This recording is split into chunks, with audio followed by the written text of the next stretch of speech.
Deleting a project in Clipchamp should be simple, right? Wrong. Apparently, deleting a project is treated like a top secret government operation. When you click the three dots on a project, you'd expect to see a delete button.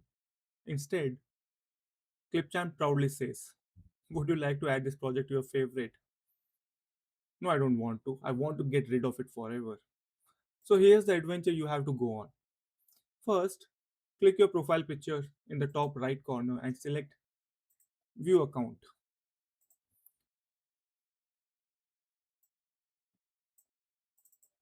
This will take you over here. Then click the 9 dot app launcher and find the open Clipchamp again over here. Now you will see all the projects and you might think finally this has to be where the delete button is. Suppose video project. Nope, still no delete button. Instead, click the three dots again and choose the open folder or open location. Now Windows opens another folder because apparently deleting a video project requires a side quest. So once you are inside this folder, click the three dots one more time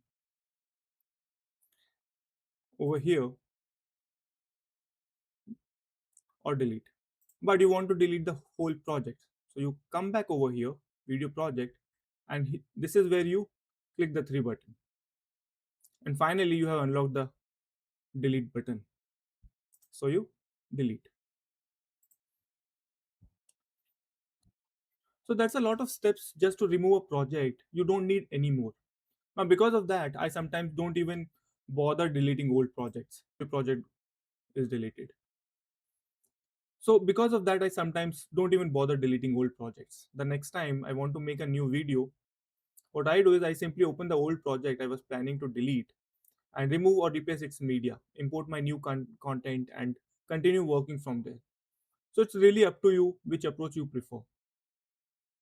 Unfortunately, as of now, there's not an easier way to do it.